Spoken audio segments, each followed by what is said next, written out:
Assalamualaikum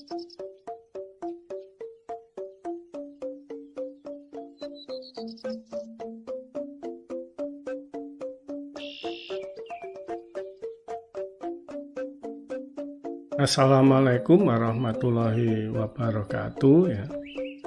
Pada kesempatan ini kita akan mencoba membicarakan tentang apa yang disebut dengan metode ilmiah ya. Apa itu metode ilmiah? Nah, mungkin saat pertama melihat pertanyaan ini ya sedikit mengintimidasi ya. Tapi sebenarnya tidaklah. Metode ilmiah itu adalah sebenarnya ya merupakan cara yang umum atau common sense untuk melihat fenomena atau kejadian di dunia ini ya sebenarnya ya. Dan kita akan membuat progres atau langkah-langkah perbaikan tentang pemahaman kita tentang fakta atau fenomena yang kita temui tadi. Kemudian yang terpenting lagi kita merasa nyaman atau feeling good ya tentang proses bagaimana kita mengerti fenomena itu tadi. Sebenarnya itu saja ya.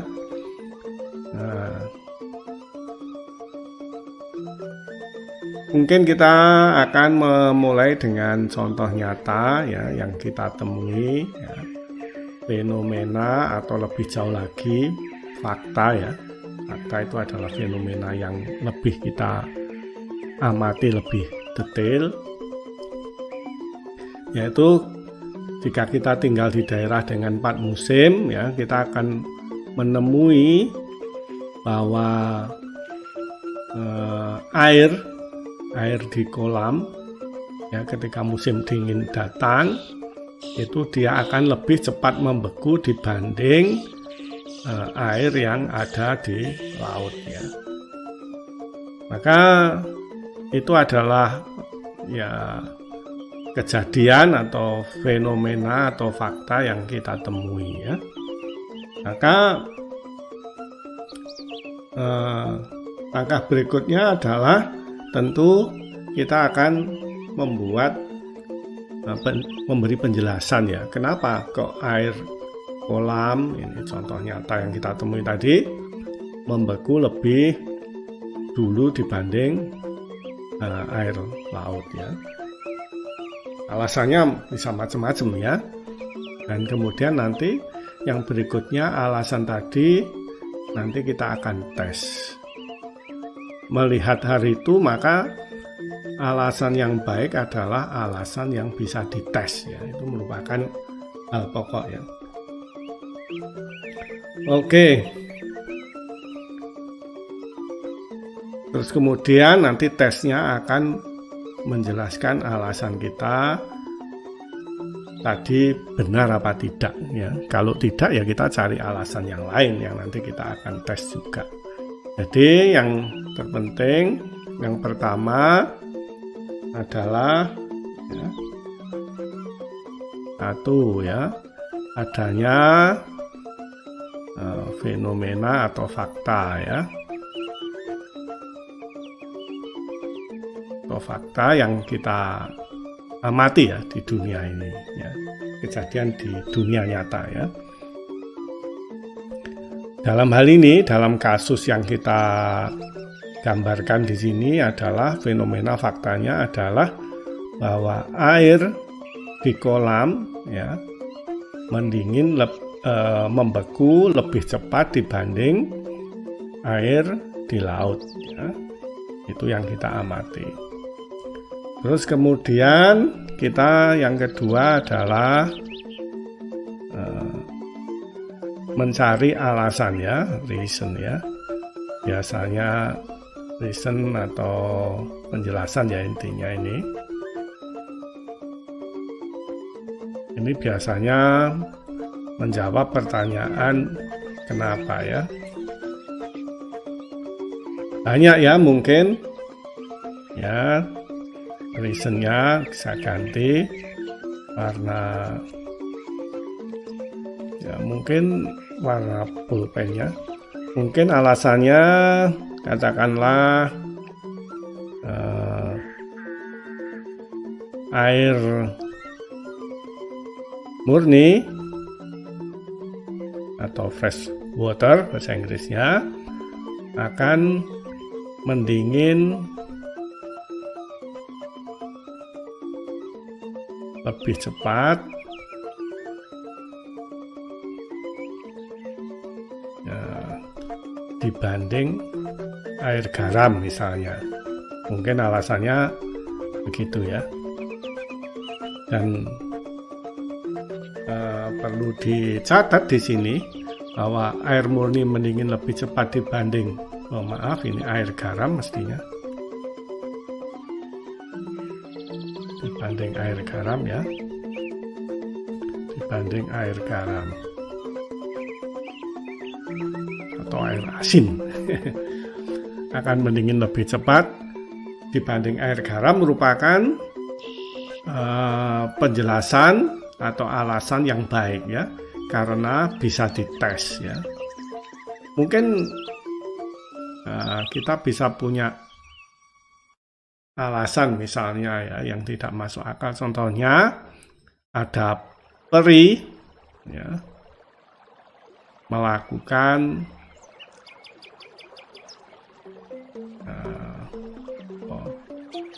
sihir atau magic pada air kolam ya, misalnya ya, alasannya begitu. Alasan yang kedua ini, peri melakukan sihir pada air kolam, bukan merupakan alasan yang baik, bukan karena ini tidak masuk akal, tetapi yang pertama ya ini tergantung pada perinya ya, perinya mau melakukan sihir apa tidak ya. Kita tidak bisa menyuruh peri melakukan sihir semau kita pada air kolam. Kemudian kita tidak bisa melihat peri juga, kita tidak bisa mengobserv peri ya, tidak bisa mengukur ya, itu alasan jeleknya ya. Bukan karena tidak masuk akal, tetapi karena tidak bisa terukur ya, sehingga ini kita coret ya, yang alasan peri melakukan sihir pada air kolam ya. Yang nomor 3 sekarang, langkah yang ketiga yang kita lakukan adalah ya, melakukan tes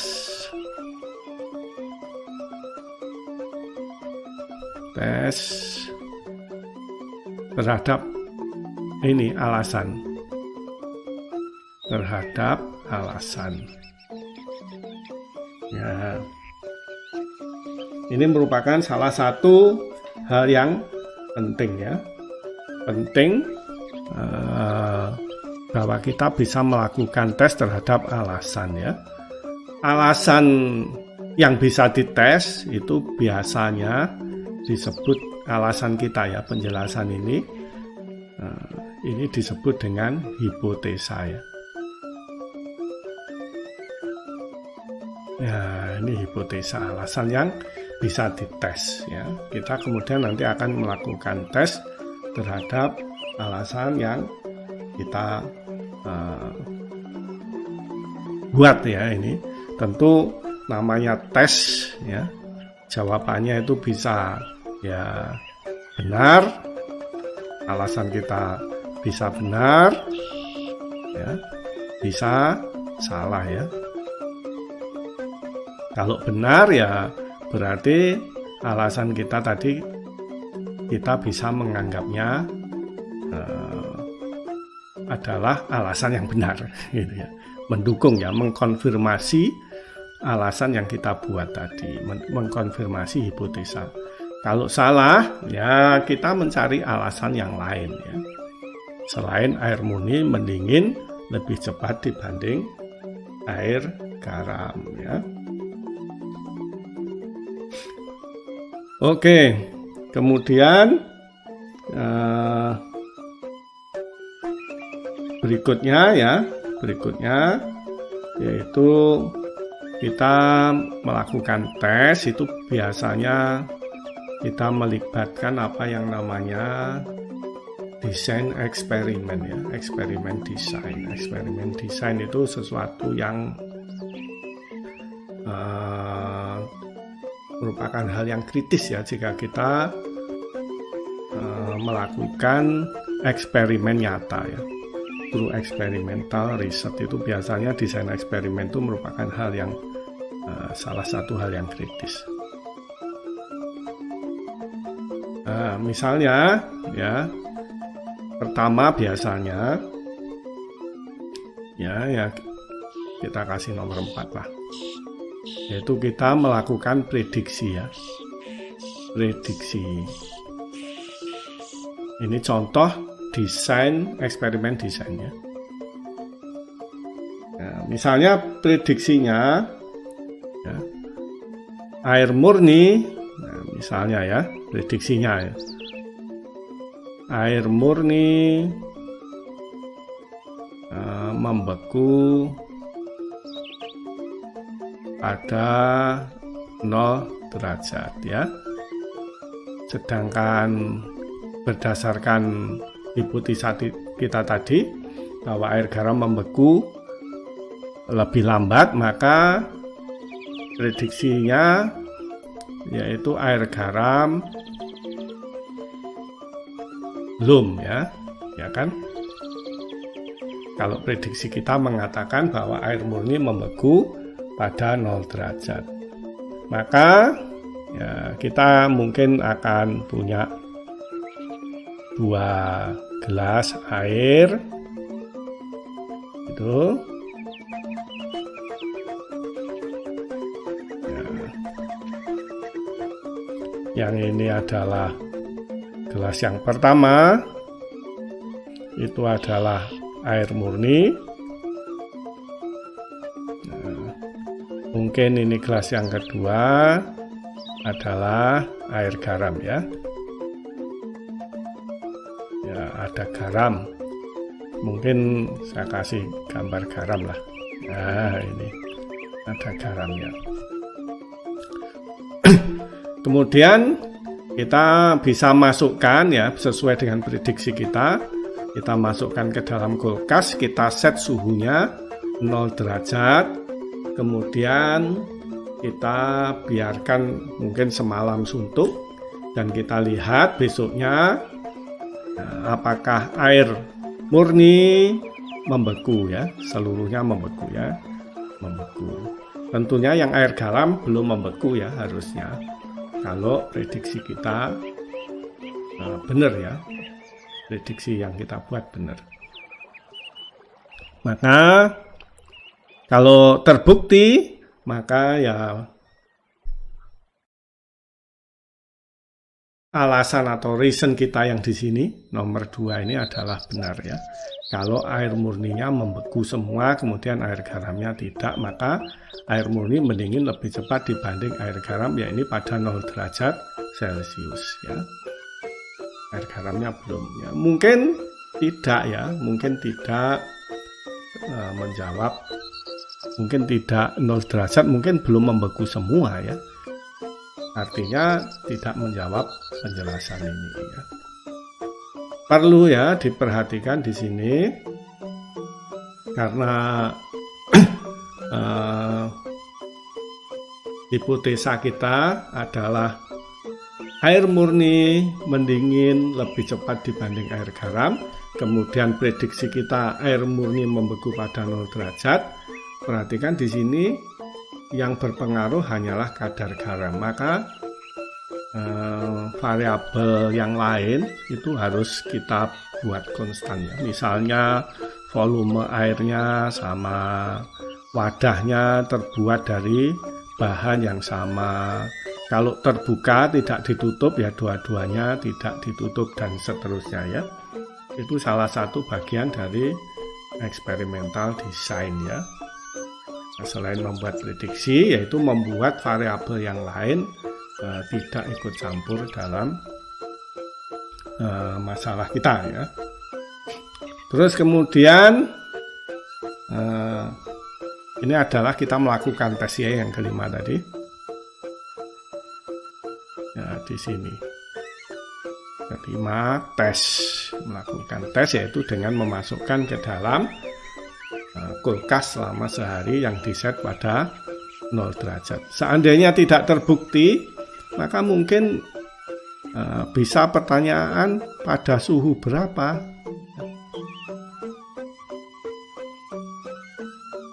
Pada suhu berapa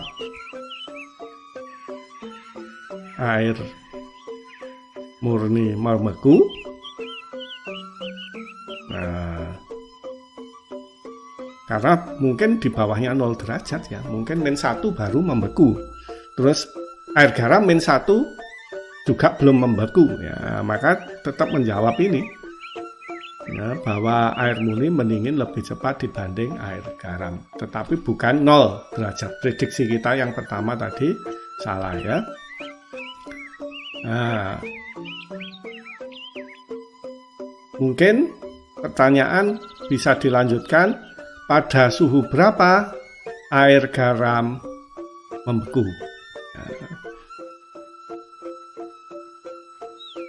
Nah, mungkin pertanyaan bisa juga pengaruh kadar garam.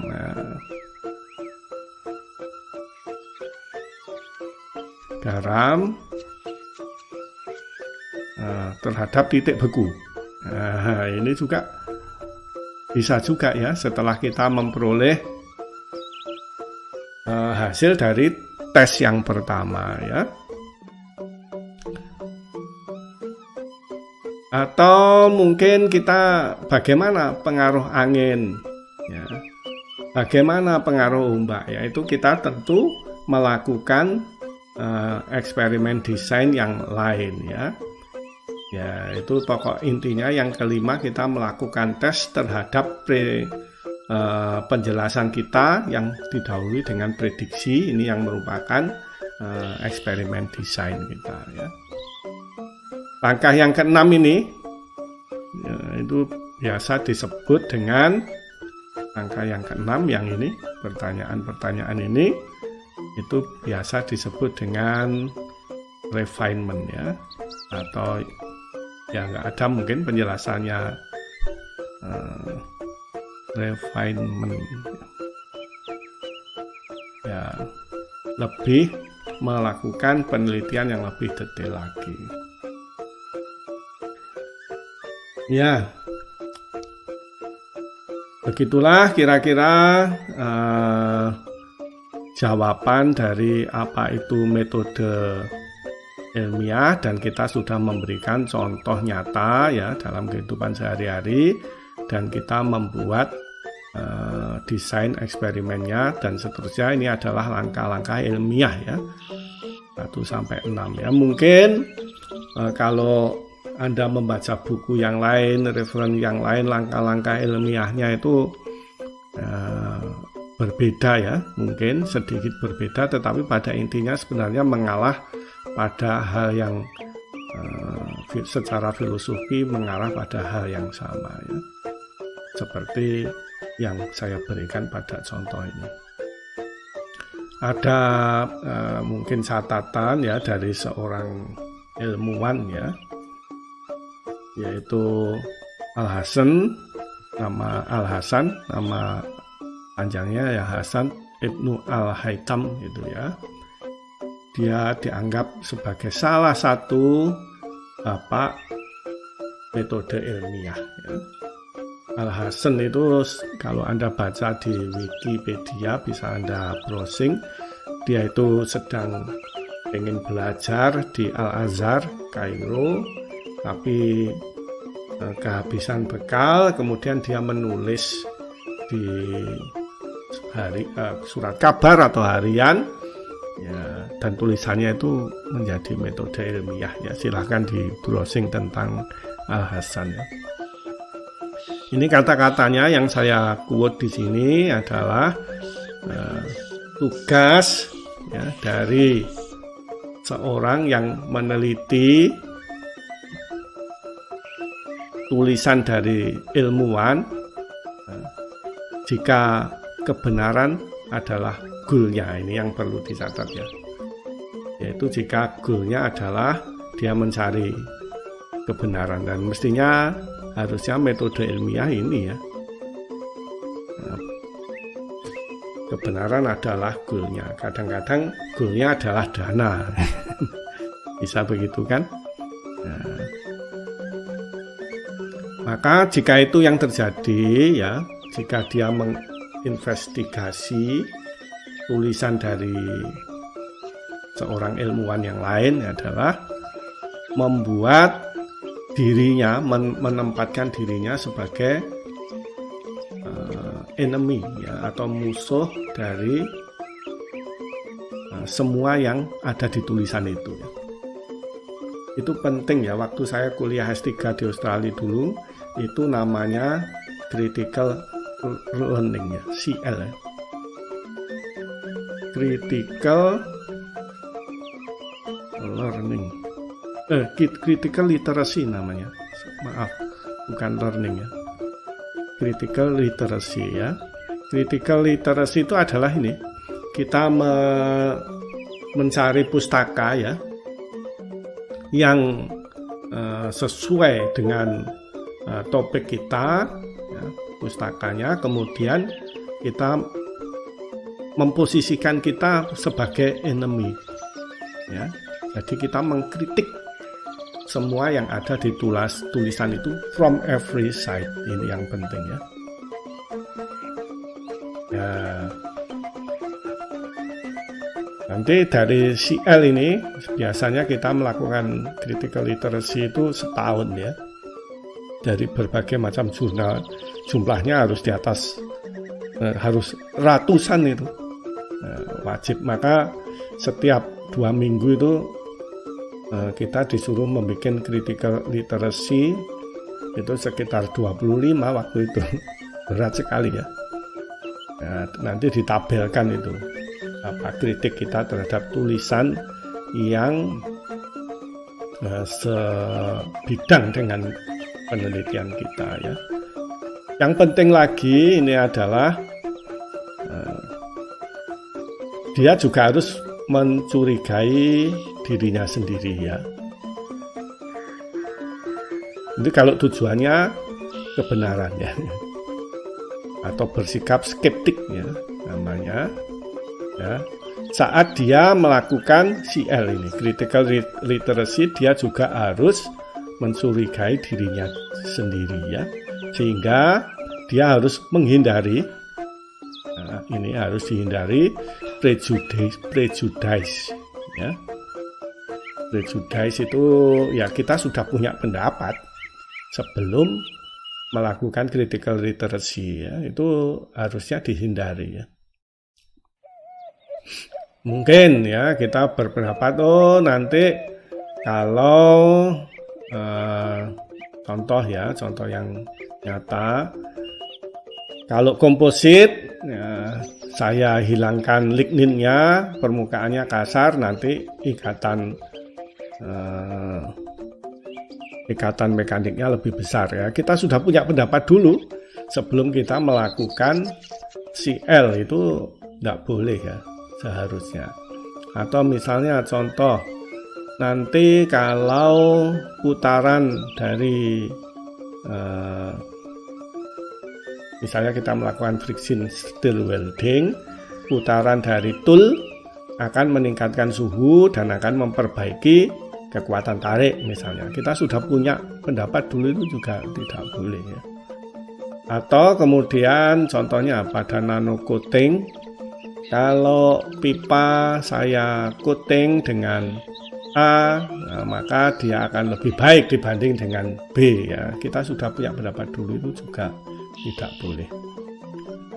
Hal lain yang perlu digarisbawahi adalah leniency atau longgar ya. Kita longgar sebagai musuh, ini kita longgar ya, permisif terhadap tulisan yang kita evaluasi, itu juga merupakan hal yang seharusnya dihindari ya. Kita harus benar-benar menempatkan diri kita sebagai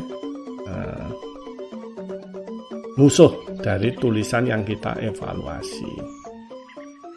Demikianlah ya sedikit gambaran tentang metode ilmiah ya dan contoh-contoh yang nyata yang bisa saya berikan kali ini. Wassalamualaikum warahmatullahi wabarakatuh.